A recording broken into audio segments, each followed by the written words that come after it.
So as far as competitive gaming goes, it doesn't really get better than these two monitors right here. We have the Zowie XL2566K and the ASUS PG27AQN. I mean, I'd go as far as saying that all of my monitor testing has led to this moment right here. You know, these are the clearest monitors that you can buy right now. But which one is better? You know, is it the 1080p TN panel with DIAC Plus, or 1440p IPS with ULMB2? Well, both are 360Hz, so let's start there. And it's important to note that these two 360Hz monitors are very different to a lot of the 360Hz panels that you'll actually find on the market today, especially those first ones that came out, like the ASUS PG259QN. That first gen 360Hz monitor, you know, I wasn't a big fan of how that looked and how it felt to play on. You kind of just get this overly smoothed out image because the response times aren't really that fast to keep up with a 360Hz panel. These ones though are super quick, you know, to the point where you can actually notice that bump from 240 up to 360Hz. It's not a game-changing difference, you know, I'll never say that, but it is one that you can actually notice now if your games can run at 360 frames and above. It is a more fluid and smoother experience. But that's about where the similarities end for these two monitors. The biggest difference that I want to talk about today is resolution, right? 1080p versus 1440. The ASUS here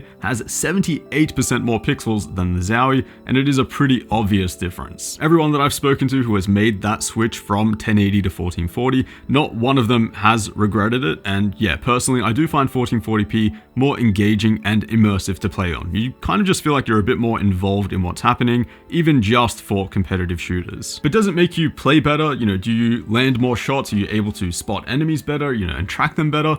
Personally, I think no, but it also depends a lot on the game you're playing. Overwatch 2, for example, you know, every enemy target has a red outline, so, you know, they're pretty hard to miss even at 1080p or 720p even. So yeah, at 1440, things do definitely look nicer, textures look better, every model is a lot more detailed, but it's definitely not the difference of you hitting or missing shots. Also, something kind of interesting in Overwatch is the higher resolution you go, the thinner those enemy outlines become for some reason. It's kind of pay to lose if you think about it. Like dropping all the way down to 720p, things of course look super blurry and shimmery, but man, the enemy outline there is just kind of OP.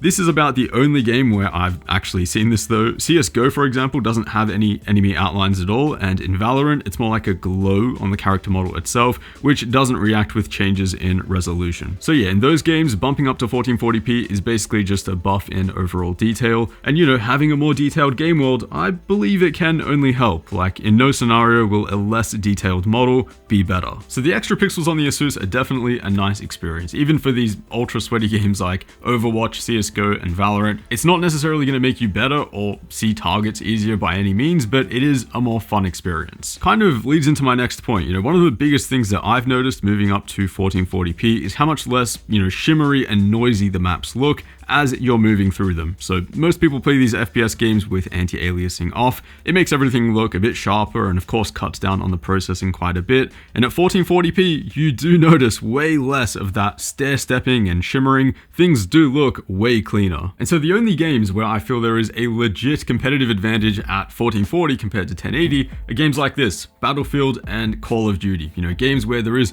so much foliage, so much grass and trees and, you know, so much detail. And of course, here, the fights are a lot more long range as well. Like in these games, I would take a 1440p 165Hz panel over a 240Hz or even 360Hz 1080p because that extra image detail at 1440 does actually kind of give you an advantage. But 1440p is definitely a double-edged sword. You know, it looks much nicer to play on, but it is definitely harder to run. Most people now, if they upgraded their 1080p monitor to a 1440p one, they would experience noticeably lower frame rates and higher input lag. How much you'll notice that though, you know, it really depends on what GPU you're running. So for example, in Overwatch 2, all those settings, an RTX 4070 can fully saturate that 360Hz refresh rate both at 1080p and 1440 on average, but at 1440 I did notice some team fights with lots of abilities and ultimates start to dip below that 300 FPS mark. Also, since GPU usage is higher at 1440, PC latency saw an additional 6 milliseconds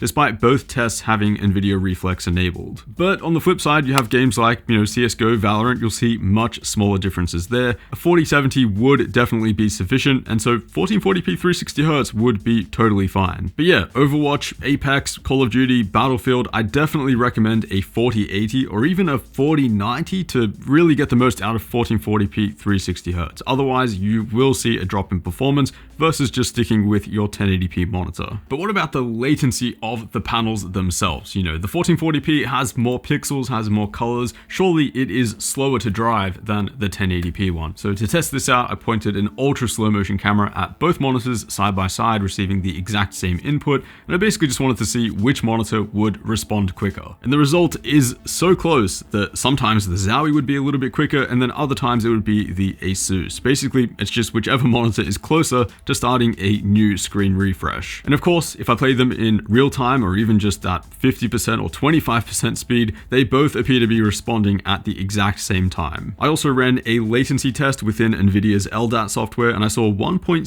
milliseconds on both displays. So, as far as input lag goes, both monitors seem identical. Now, IPS versus TN is another big difference between these two monitors. Viewing angles, I couldn't really care too much about. You're gonna be looking at the monitor straight on anyway, but the colors are very, very different. And look, the colors aren't terrible on the Zowie, but you do have a lot more depth and color information on the ASUS. So a game like CSGO, it actually looks pretty good on the Zowie, but then you have games like Overwatch and Valorant, way more colorful. It's a much better experience on the IPS. And we're not so much talking about color accuracy here. The 2566K does actually have pretty accurate colors for, normal web use, for example, but it's the total amount of color that it can display. It's really small compared to the PG27. So pretty often you'll see like color banding and blobbing, which is non-existent on the IPS. Now those extra colors, it's not like it's going to help you win games or anything like that, kind of like the extra pixels. It's a bit of a stretch to say that, but again, it does add to the experience, and for me at least, does make it more enjoyable to play on. Now both of these monitors have a below reduction mode that you can enable. On the Zowie, it's called Diac Plus, and on the ASUS, it's called ULMB2. And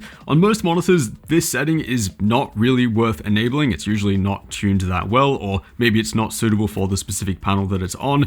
But here, it is pretty much as good as it gets. And I'll say it again, these modes, they're not like doing any processing or adding input lag or anything like that. All it's doing is strobing the backlight on and off. So each frame, instead of being shown for the full frame duration, it's shown and then hidden. Now this strobing can't be seen by the human eye at 360 Hz. Some people are sensitive to it at 240 Hz though, and certainly at 144 Hz and below, it can be a lot more noticeable. But at 360 Hz, this strobing is totally invisible on both the Zowie and the ASUS. I have a small section in another video which explains in detail how this works and why it reduces the eye tracking motion blur that we see, and I'll leave that video linked down below. But basically, Diac Plus and ULMB2 both are extremely good. ULMB2 is a bit more advanced though, it has a few more things happening, and it does produce a cleaner looking image with less double imaging. Honestly, if you buy either of these monitors, this is definitely a setting that I'd recommend switching on and testing out for yourself. You do need to be running at least 360 FPS though consistently if you're running the strobing at 360 Hz, so just keep that in mind. But yeah, ULMB2 on the PG27AQN, you cannot get clearer than this, and that plus 1440p just makes for an ultra sharp experience. I quickly want to mention the 240 Hz OLED as an alternative here. This is what I'm personally using, mostly because the image quality is so good, and I do feel like 240 Hz is enough for me personally. The price is pretty similar to the PG27 IPS. Main advantages are that you're getting a much deeper looking image, slightly wider color range, and also some of the best HDR performance that you can get today. Main drawbacks, doesn't get nearly as bright, although I do find it to be enough, and the 360 Hz with ULMB2 on the PG27AQN does make motion and tracking a bit clearer. But yeah, I'm still really enjoying the OLED. I'm probably going to keep using it until the 480 Hz model comes out next year. Personally, I just can't unsee that beautiful OLED image. However, if you primarily want the least amount of motion blur possible, PG27 IPS is definitely the way to go for now. So I guess the big picture here is that, 1440p 360 Hz, most people would assume that it is slower than a 1080p 360 Hz, but it actually can keep up in terms of response times, in terms of input lag, and the blur reduction mode is actually superior, which is pretty surprising to see. But yeah, that's pretty much it. I'll see you all in the next one.